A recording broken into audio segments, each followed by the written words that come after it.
સ્વરૂપો જે બ્રજભક્તો છે એમને દાન થયું છે.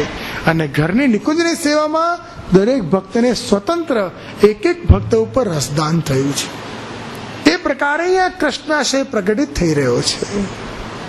બુલા મિશ્રજી પ્રથમ શ્લોક શ્રવણ કરે તે પહેલા જ શ્રી મહાપ્રભુજી દંડવત કરે છે. શ્રી મહાપ્રભુજી કહે છે કે બુલા, તારા મનમાં જગતના જે પણ દોષો આદિ વ્યાધિ ઉપાધિ છે એ આ દંડવત કરવાથી તુજમે से दूर हुई.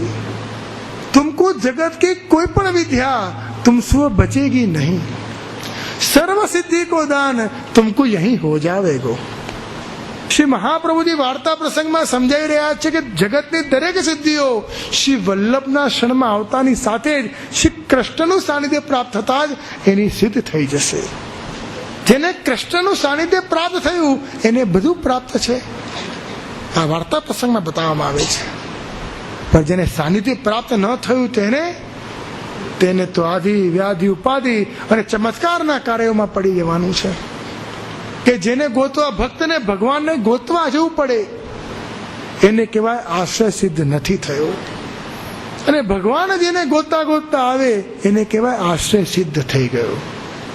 જેમ વારંવાર વલ્લભકુલ આચાર્યની વચનામૃતિ વાણી, વૈષ્ણવનો સત્સંગ, આપણા નિકટના વૈષ્ણવનો સત્સંગ આપણને સમજાવે કે જુઓ, સેવા કરતા થઈ જાઓ, સેવા કરતા થઈ જાઓ. આ શું છે? વારંવાર કોઈ અંશી સ્વરૂપ, એક કૃષ્ણ સ્વરૂપ વારંવાર તમને કેવડાવે છે કે કૃષ્ણને તમારી સેવા લેવી છે, સેવા કરતા થઈ જાઓ. અને જો ન લેવી હોય તો એવા ભગવદીઓનો સંગ ન થાય, આચાર્યની વાણી આપણા શ્રવણ કરવા ના મળે, એવા સત્સંગી ભક્તો ના મળે અને 84 ભક્તોનો સંગ ના થાય, એટલે સમજો કે સેવાથી બહુ દૂર રહેવાનું છે. પણ જેને આ દરેકનો સંગ છે તેને કૃષ્ણ સમીપ છે, કૃષ્ણ સમીપ થયા છે. એ પ્રથમ શ્લોકના અનુસંધાનમાં શ્રી ગોકુલનાથજી આજ્ઞા કરે છે કે 7માં ગોપીજનો રસ ભક્તોની વાત કરે છે કે જ્યાં કૃષ્ણ દૂર થયા છે, જ્યાં કૃષ્ણ મારાથી દૂર થઈ રહ્યા છે, એવો આ કલિકાલ આવી રહ્યો છે. આ કલિકાલમાં મારે કૃષ્ણને પ્રાપ્ત કરવા શું કરવું? ત્યારે શ્રી વલ્લભાચાર્યજી આ દ્વિતીય સ્વરૂપ ધારણ કરીને, દ્વિતિકા સ્વરૂપ બનીને કલિકાલમાં પણ કૃષ્ણ બહુ સરળ પ્રાપ્ત થાય છે તે બધા ભક્તોને સમજાવે છે.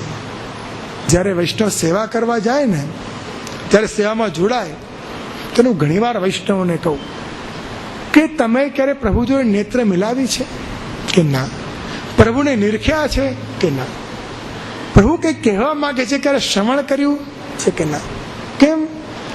ત્યારે વૈષ્ણવ કહે કે સવારે ઉઠીને એટલા બધા કાર્યો હોય, એટલા બધા ઉદ્વેગ હોય, એટલી બધી ઉતાવળ હોય કે કૃષ્ણને નિરખવાનો સમય નથી મળતો.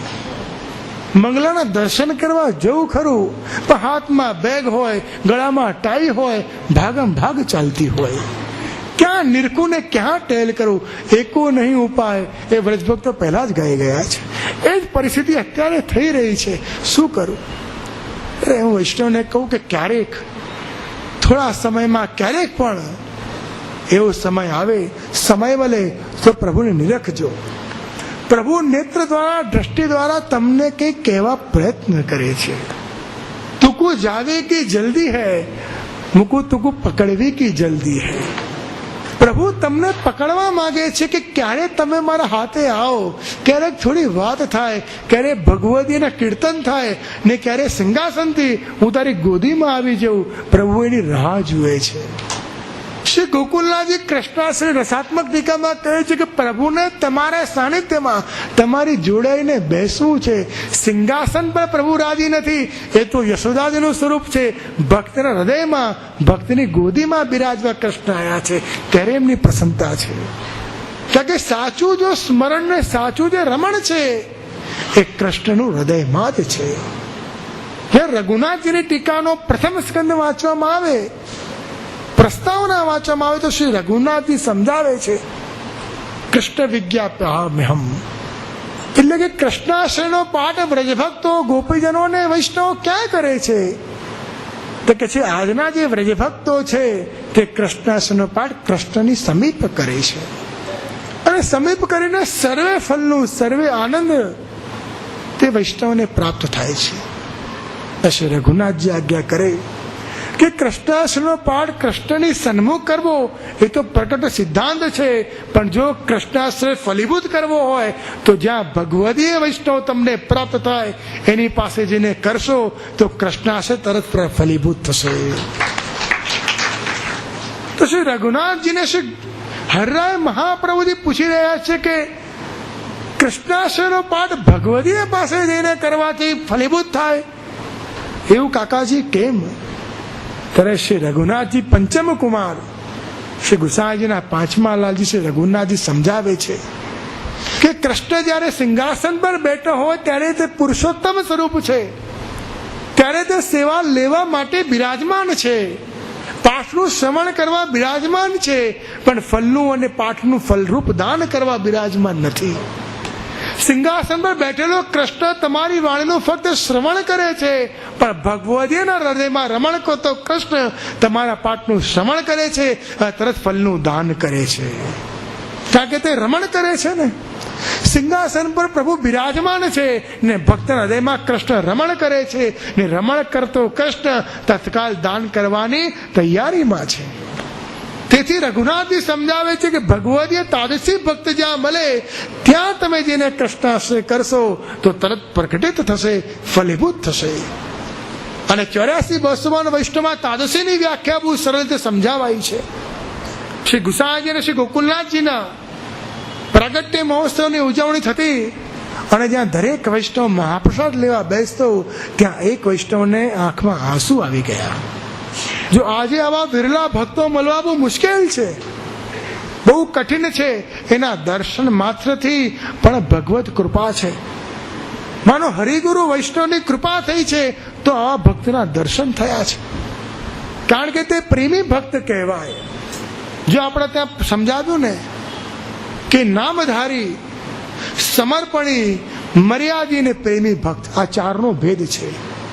નામધારી એટલે જેને અષ્ટાક્ષર શ્રવણ કર્યું છે, જેને નામ શ્રવણ કર્યું છે તો નામધારી છે.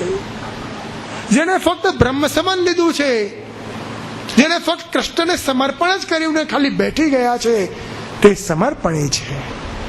જે બ્રહ્મ સંબંધ દ્વારા મહાપ્રભુના સર્વે સિદ્ધાંતોનું પાલન કરી રહ્યા છે, ઘરમાં ગૃહ સેવા કરીને સર્વ મર્યાદાનું પાલન કરે છે, તે મર્યાદી મર્યાદી ભક્ત છે.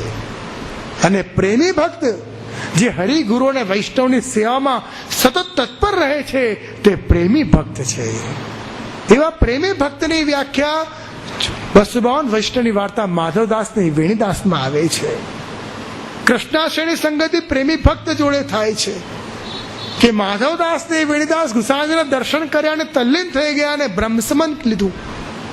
બ્રહ્મસંબંધ લેતાની સાથે જ પૂછ્યું કે કૃપાનાથ મેરો ધર્મ ક્યાં હૈ? श्री गुसाई जी आज्ञा करी कि देखो माधवदास वेणीदास, तुम ठाकुर जी को खूब प्रेम करो, ठाकुर जी के सानिध्य में रहो, प्रभु को प्रेम करनो वही वैष्णव को धर्म है. ત્યારે બંને ભાઈઓ ઠાકોરજીની સેવામાં તલ્લીન થઈ ગયા, જોડાઈ ગયા. ઠાકોરજીની ખૂબ સેવા કરી, ખૂબ પ્રસન્ન રાખ્યા, ખૂબ પ્રેમથી પ્રભુને આનંદ કરાવ્યો અને પ્રભુ પ્રસન્ન થયા. ઠાકોરજીએ કીધું કે અરે હું બંને ભાઈઓ પર બહુ પ્રસન્ન છું, મારાથી કંઈ માંગો. ત્યારે જુઓ અહીંયા જીવ બુદ્ધિ અને પુષ્ટિ બુદ્ધિ કેટલો ફરક દેખાય છે, સમજવાનું છે કે જ્યારે પુરુષોત્તમ રાત્રે પ્રગટ થાય ને તમને કહે કે મારાથી કંઈ માંગો, ત્યારે જીવ શું માંગશે? વિચાર કરો. એકદમ કોઈ પ્રગટ થયું અને કોઈ મારાથી કંઈ માંગી લો, શું માંગશો? કંઈ ને કંઈક એવું માંગશો જેનાથી ભૌતિક ઉપલબ્ધિ થાય. પણ આ બંને ભાઈઓએ માંગ્યું કે જેનાથી આપની સેવા મને મળી છે એવા ગુસાઈજીની સેવા મને કરવા મળે, પ્રભુ એવી કૃપા કરો. તો ઠાકોરજીએ કીધું કે તમે જે માંગ્યું છે તેનાથી હું બહુ પ્રસન્ન છું, જાઓ ગુસાઈજીની સેવામાં જોડાઓ. બંને ભાઈઓએ ગુસાઈજીની ખૂબ સેવા કરી, આખી રાત આખો દિવસ સેવામાં જોડાઈ ગયા અને ગુસાઈજી પ્રસન્ન થયા ને કીધું કે કંઈ માંગો મારાથી, હું તમારી બહુ પ્રસન્ન છું, તમે કંઈ માંગો, મારે તમને આપવું છે. અહીંયા પુરુષોત્તમ સ્વરૂપ ને ગુસાઈજી સ્વરૂપ બંને એક જ સ્વરૂપ છે, બંનેમાં કોઈ ભેદ નથી. માંગવાનું કીધું ત્યારે પણ બંને ભાઈઓને લૌકિક બુદ્ધિ ન સૂજી અને પુષ્ટિ બુદ્ધિ આવીને કીધું કે આપની સેવા તો દરેક ભક્ત, દરેક વૈષ્ણવ